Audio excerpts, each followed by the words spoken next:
Next on Worcester News tonight, the Bravehearts hit the diamond for their 2019 season opener Thursday night. What the city's Boy of Summers have in store this year. And city and state leaders are working to increase new housing options across Massachusetts with a goal of more than 130,000 units.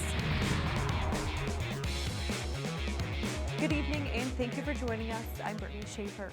The Worcester Bravehearts open their 6th season tonight at home. The baseball team, made up of college players, has played to big crowds during their time in the city. And even with a professional team on the horizon, the Bravehearts are getting ready to put on a big show for their 2019 season.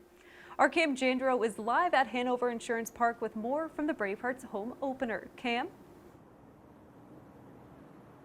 Brittany, people talk about how Boston sports teams are seemingly winning all the time, but the same actually could be said about the Worcester Bravehearts. They played in yet another championship series last year, and even though they came out as co-champions, they were still champions. And because they had to share that title, they have somewhat of a chip on their shoulder this year, but they say they're just excited to finally be underway.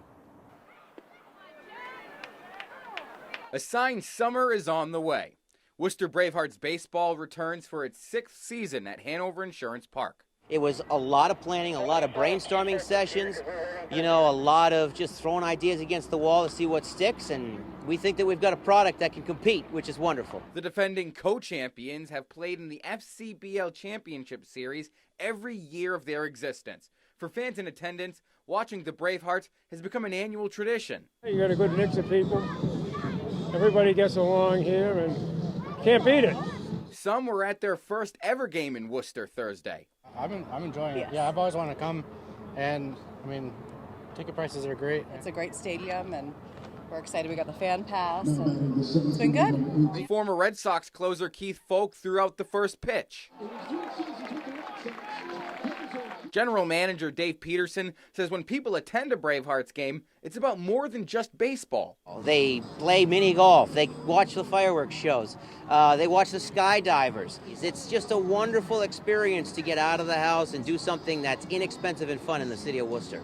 And this year's opener had an interesting twist. Both teams have the same owner. The Creedon family bought the Nashua Silver Knights in March, further solidifying their investment into summer baseball in New England. And I can guarantee you this, the Creedons are going to win the game tonight because we're playing each other. Now, it's a good thing they got this game underneath their belt because the rain is starting to pick up a little bit here down at Hanover Insurance Park. As for the final score, I won't give that away, but I will say there was some history made tonight. You'll have to wait until sports. We're live in Worcester tonight. I'm Cam Jandro, Worcester News Tonight. Making sure funding for disabilities is a priority. It's the goal behind a local organization's annual meet and greet with Governor Charlie Baker. The annual event brings awareness to individuals with disabilities who lack resources, assistance, or access to achieve equal opportunities. The ARC of Massachusetts is a social services organization who helps people with disabilities and their families achieve fulfilling lives. ARC Executive Director Leo Sarkissian says it's important to make sure these programs are fully funded. I think the legislators here understand that people with disabilities, like everyone else, need equal opportunity. Raising salaries, that's our next goal, #1 priority, and we're sure the governor will be responsive. They need help to become meaningful members of the community, so we are extremely grateful for any of the funding that we get from the legislature to help us to do that. Governor Charlie Baker and several other lawmakers attended. Senator Michael Moore says funding programs and resources for people with disabilities has always been a high priority of his.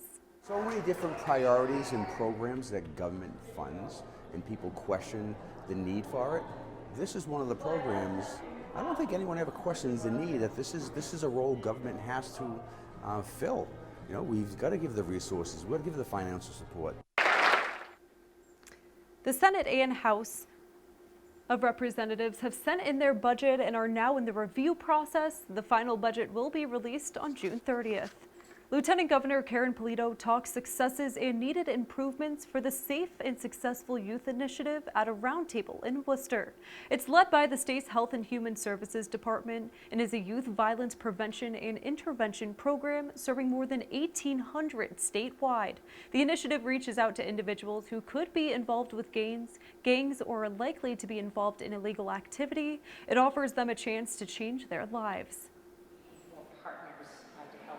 These are some of the toughest youth that have been through an awful lot, and through the Safe and Supportive Youth Initiative that our administration is funding in partnership with the legislature, we're trying to help more of these youth gain access to skills, access to graduation degrees, and most importantly, access to work.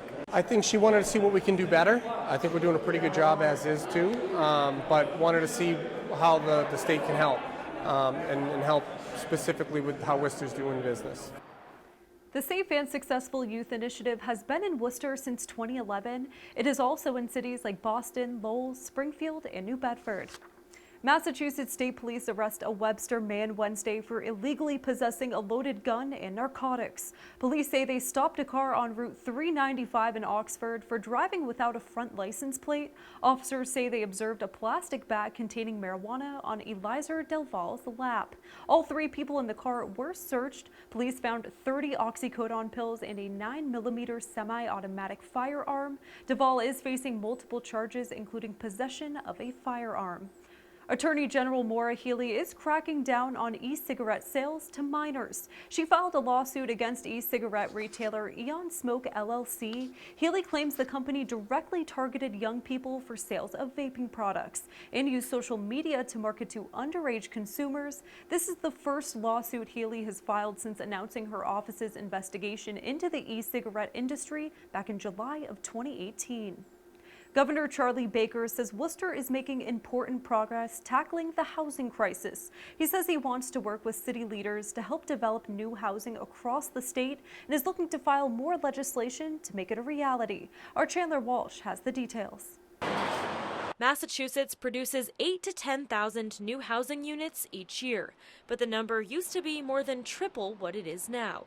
It's why the Baker-Polito administration is calling for legislation to create more affordable and market-rate housing. We've gone decades without building enough housing to support the people we have, and it's time for us to come together and get a bill done on this. This is their second time filing a housing choice bill. The administration says it would make it easier to create new housing by allowing municipalities to make zoning changes with a simple majority vote. If we're going to be progressive around housing production, we need to give communities more tools to work with. Quinsigamond Community College President Luis Pedraja supports the bill. He says some students have to choose between paying rent and taking classes. I have students who are couch surfing, finding a place at a friend's house where they can sleep. And I've even heard students that have been living in the cars. Rick Schaefer owns a student housing building on Grafton Street called The Edge. Since the building is historical, he had to rezone for the project and says getting the required 2/3 vote can be challenging. Tried to do a project in Dartmouth, Massachusetts, and I experienced firsthand in the zoning we had 4 or 5 votes, and so we were turned down on what would have been a 500-bed student housing project. Governor Baker says increasing housing will make Massachusetts and its cities more competitive. This is an enormous problem for us if we want to create the kind of Commonwealth where middle-class people and young people and seniors and people who are living on fixed incomes feel they can live. And that was our Chandler Walsh reporting. 2 Papa John locations in Worcester appear to have closed. No lights were on and inside was empty at the pizza chain's location on West Boylston Street this afternoon. There were no notes posted on the door, and it's unclear whether or not they will be reopening. The location on Chandler Street is open. Worcester's Albanian Festival is celebrating its 36th anniversary this year. Crews were outside of St. Mary's Assumption Albanian Orthodox Church today, setting up for the event. The festival committee says Albania's ambassador to the United States will be one of the speakers at Friday's opening ceremonies. City Councilor Connie Lukes will also be honored for her 40 years of public service.